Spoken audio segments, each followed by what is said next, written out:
Can you see this view behind me? Can you believe that is so close to Stuart Park? It is 300 meters. 300 meters of waterfront this park is actually built on. Stuart Park is named after Jim Stuart.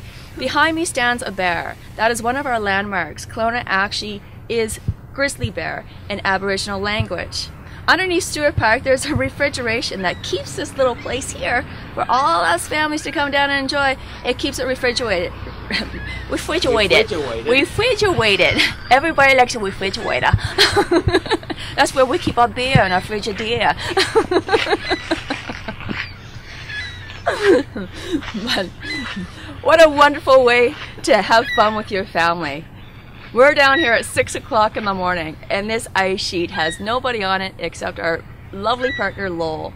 He says he comes down here all the time and there's barely anybody here. In Kelowna, really? I know what it's like to get ice sheets in Kelowna because I play hockey. That's right, I play hockey. I didn't say I was a fighter, but I play hockey. So I would say, get out of bed, get down here now, and you gotta try this. The name Kelowna is borrowed from the Okanagan Indian language. They, of course, were the first inhabitants of the valley. Today we have a much more diverse and larger population, and facilities like the Stuart Ice Rink really provide the opportunity for many families and children to come down to the inner core of Kelowna, the downtown park area right on the waterfront. Aside from the ice skating, there are many activities in the cultural area, and of course the food and liquor merchants provide wonderful opportunities to entertain yourself as a family and take a break from the skating. And you can be assured on the weekends or in the evenings that the ice will be busy. There's a real festive atmosphere with lots of giggling and laughing and people enjoying what Kelowna has to offer. It's a wonderful facility and one that you need to catch if you're in Kelowna in the winter. Remember, you've got to try this. Hi there. Hey everybody, come here. This is my new buddy, my new skating partner, Lowell. Look at him. Ooh. So, how often do you come skating here? I try to come once or twice a week in the morning. Oh, good for you. So this is your exercise? Exactly. Get up and get it all done. Better than stuck in the gym. That's right. Now, do you see lots of people walking by this early in the morning? A few. There's one old couple comes every morning. That's about it. Oh, really? A few runners, yeah. It's cold. It's freezing. So, how fast is your lap? Never timed it. If I make it around without falling down, it's not too bad. Now, is it busy in the mornings? No, just you? Just me. Really? Always just me. You're the first one out here that I've seen. Don't tell anybody your secret. Another couple shows up right when I leave and they play hockey back and forth. But oh, do they? Yeah, they come every time I come.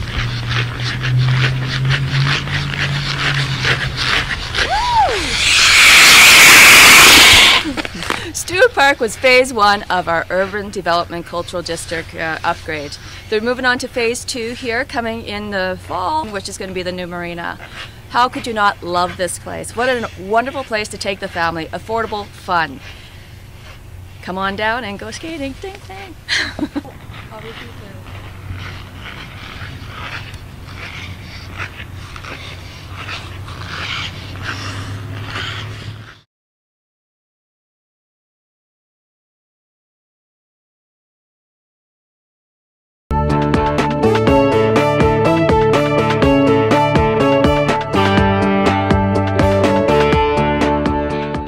I'm here with Sally Hollingsworth at Caldwell Banker down on Water Street, right across from the law course, I guess, in the Grand Hotel?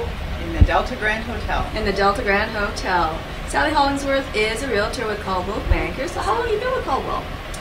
Since 2005. Oh, really? Yes. Oh, good for you. So if I was to put you on the spot and say, can you reflect on a story that you can share with us on somebody that you actually made, connect with their dream? Could you do that right now? I can think of a couple that recently bought a home here. They're not quite at retirement stage, but this is where they want to be. And they bought a beautiful 4-bedroom home, older home in Crawford Estates. And they were just so thrilled to see that progress and referred me to their children who also bought a home here, which was their dream to get out of Vancouver. Both of them leaving big cities and meeting here in the Okanagan Valley, and they'll be here to witness their grandchildren grow up and have more family time. So what I liked about that was the whole family all same plan of coming together in the Okanagan. Tell me a little bit about the downtown Kelowna cultural district. In the area where we are now, just steps from my office and the Delta Grand Hotel, is many art galleries, community theater, dinner theaters, the yacht club, a variety of dining, from your high-end ethnic dining to just your little hole-in-the-wall sushi places. Which are the best? We're steps to the boardwalk. Right now we're at the Laurel Packing House, and they have a museum, the history of the orchards and fruit packing in Kelowna. Which is a huge industry in Kelowna. And it's also an event house, so they'll host events here. I've been here to a couple of the downtown occupies. Yes, and it's a heritage building, so they've just renovated it, and it's something that Kelowna treasures and didn't want to lose. It's also home to many of the newer condo developments. So we have concrete and steel buildings, we have vacation rental buildings, and then we have 4-story wood frame condo buildings as well, with each having their own personality. Now, the other thing too is Prospera Place. Yes. Where our Rockets are going to be entering into their WHL playoff series, and we are going to be there. It's right across the street, and that houses 6,000 people. And then, of course, we got the Lake City casinos. That's right. All in this one little area. And you'll see the new bike path, the pedestrian bike path that they've put in last summer, will take you through the north end and out towards all the way to the university eventually. Right. Do our Charlie's Angels? Okay. Right, 1, 2, 3. And you gotta try this.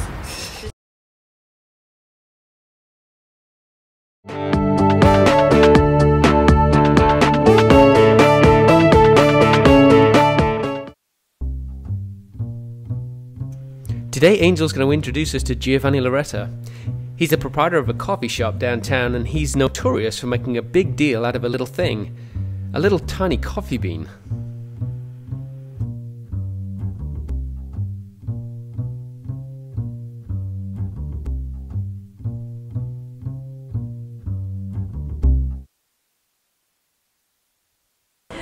Today we're going to ask Gio how he makes his perfect blend of coffee. I checked the TripAdvisor. I think that you should too, because it tells you everything that you need to know about this amazing little Italian experience right here in Kelowna. One of the comments is, and I'm going to read it quote by quote, it says, "Take it from someone who has spent only 11 years in Italy. All the rest of the espresso you get in the valley is raw sewage as compared to the elixir at Gio Bean. It is known that Gio has actually custom-made his own blend here. I cannot wait to try it." So what did you get today? I got a Grandio Americano. Why do you come to Gio Beans? Well, I come because of Gio. Yeah? Yeah, he's fantastic. I love the coffee. I like the warm welcome I get every time I come. And the service is always excellent. Now, do you feel the Italian experience when you come in here? Absolutely. Yeah? The European coffee is fantastic. The authentic Italian ways. I'm married to an Italian woman, so yeah, I've come to love it. So you get a little bit of the Italian flavor here at Gio Beans. It's pretty good. Well, it's a little bit. It's just when Gio show up, then we got a little bit of the Italian flavor. Otherwise, yeah, no, it wasn't. How do you say you got to try this in Italian? Devi provare questo or whatever. Provare questo? Yes. Le provare questo.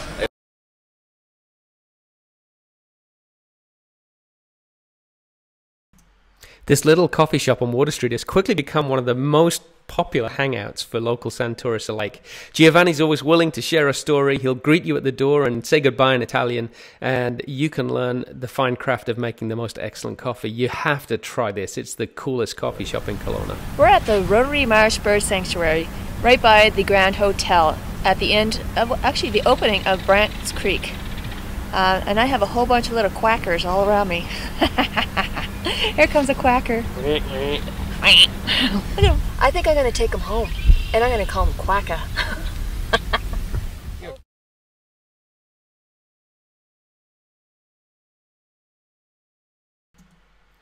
A short walk from the Gio Bean coffee shop is a wildlife sanctuary. Again, it's a part of the beautiful lakefront in Kelowna and gives you the opportunity to walk, stroll on a beautiful Sunday afternoon, maybe take a jog or a run with all of the fit people in Kelowna, participate in one of the great festivals that are hosted on the waterfront here. It's incredibly convenient, and many, many services and merchants line the waterfront and give you the opportunity to just have a great time in Kelowna. As we watch some of the people enjoying the recreational activities on this spring morning, Angel couldn't resist but run to her coffee at Giovanni's that was waiting for her. Devi provato questo.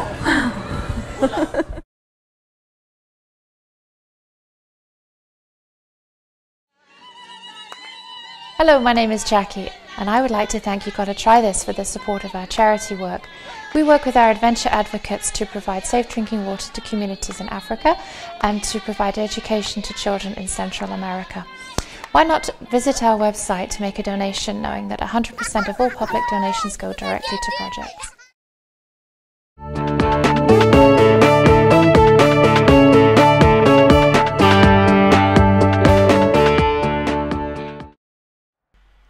Just around the corner from Gia Coffee Shop is an amazing little restaurant, Waterfront Bistro, owned by Chef Mark Filato.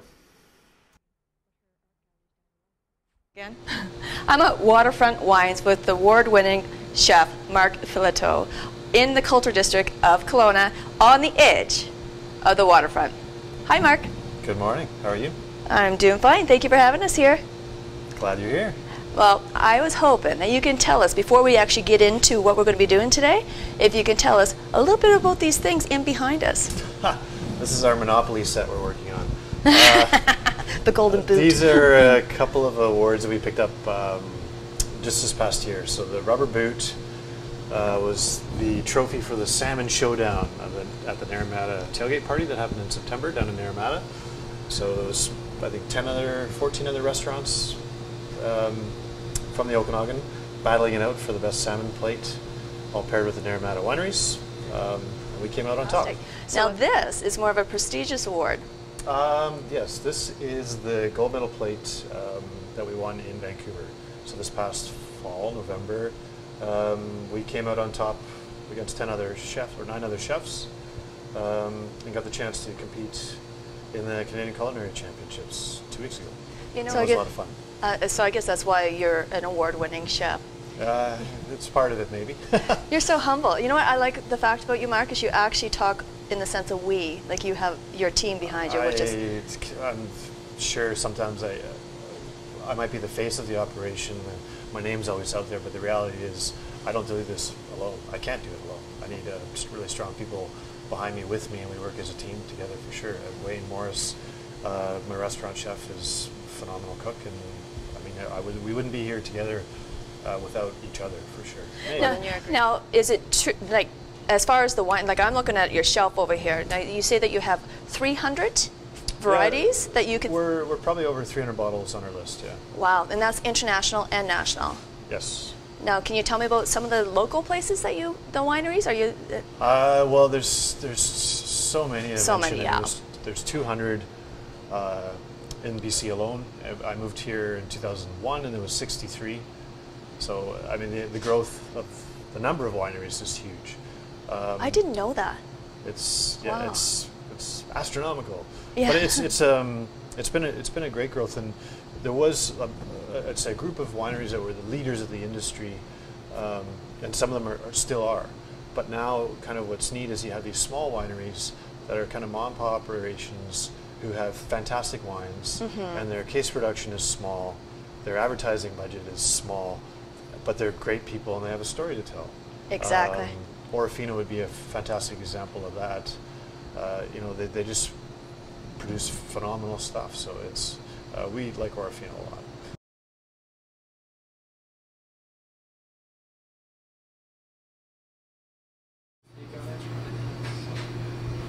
You gotta try this. Okay. So the background in oysters for us, we're pretty much the only restaurant that does a selection of oysters fresh, and we do it when the oysters are good. So the season for us generally is middle of September when the waters get cold, and we run them until, kind of depends on the year, but I'd say April, sometimes a little longer, and each year is a little bit different. So we have Where 2 to 3. Where do they come from, though? Vancouver Island. Oh, now and then we'll perfect. bring in stuff from the East Coast. We just had some wild French oysters, Bouillon, from France, just for Valentine's Day. But there's the oyster farmers. They are an awesome group of guys called Outlandish. So we get all these oysters through Codfathers. Oh, okay. And this Down variety on the here, mission. yeah, down on the mission. So Yeah. he brings them in, and we plow through them. Wow. That's great. So this guy is called a Black Pearl, and we tried them. Wayne and I were down for a chef's conference in Vancouver Island, and it was a new oyster for them, and we tried it. This was fantastic. And this winter they've just been phenomenal. Wow. So now I'm going to show you how to open it. So I got my Codfathers branded clam checker that I'm using as an oyster knife. I don't recommend doing this the first time in your hand, but I'll set you up a Okay, little different. okay. But this is how I open an oyster. I use this as a guard, and I just go in the back there and just pop it in Pop there. it? And then there's a muscle that attaches it to the top of the shell, and I just slice through there. And I'm going to take it and slice through the bottom part. And listen him up. Loosen them up. And if you mangle the oyster, the trick is flop it over. Oh, okay. Now I'm from the Maritimes, and I've seen people just do it straight from the ocean. Yeah. That's great. They're cold, salty, Yeah, ready to go. You're from the Maritimes. Look them back. No, I know. You think I would like this stuff. I'm sorry. You go right ahead. That's yours. All right. Well, you got to try these One, black pearls. two. I don't need a countdown. Okay. It's easy. What do you think? Right? And what are you going to say? Got to try this. That's delicious. So, do you cook for your wife? I cook for the family. Do you? I do. A great day off for me is picking out a nice bottle of wine and making a meal, and that's kind of that's a great Sunday for me. I'm going to take a look at. Oh, now why don't you tell me about some of the actual? You're well known for your local produce, and you use a lot of different farmers and stuff in town, obviously. And now, how do you go about choosing the farmers? Is it like a seasonal thing, or do you? It's a big combination. I mean, a lot of it is just relationship building. I moved up here in 2001 with a restaurant. Opened a restaurant called Fresco, which is a different name now. And I went to the farmers market, so I established all these relationships. 3.5 years later, I opened Waterfront, and I had already all those established relationships. I could, continued buying with those people. And I think the big shift that's benefacted all the restaurants in the valley is some of the farmers are growing more storage crops. So now, for the past 2 years, we get all our potatoes here for this restaurant from one farmer for 10 months of the year. And that's I know for myself, I love fresh vegetables. And it's the farmers market, fantastic place. Yeah, and when you take that stuff home, I'm sorry, but it's completely different than what you buy in a grocery store. It is, Yeah. and it's different than, it's nice to know the name of the person that's grown it and delivering it Yeah. and bringing it to you. So it creates a good relationship, and that carrot's been grown with love, and it's going to taste better automatically. Well, we try and, without making the menu into an encyclopedia, we try and identify the farms that we're working with and supporting. So not that they need the notoriety, but just it kind of establishes their own name out there. So other people you can look for it elsewhere, or if they go to the farmers market, they'll be looking for Green Crops Beets, that kind of thing. Amazing. So. Now, why don't you tell me a little bit about your experience here? What type of experience, atmosphere will somebody feel when they walk through your front doors? It depends. We can have different sections in the restaurant. So if you're coming on a Tuesday night, it's a different atmosphere than a Friday at 7 o'clock where the energy is higher. Yes. So it really depends on the nights. Friday nights and Saturday nights at 7 o'clock, that's when everybody wants to come. The place is quite busy, and it has a lovely, lively atmosphere. If you come during the week, Monday, Tuesday, Wednesday, Thursday, it's a little bit more relaxed.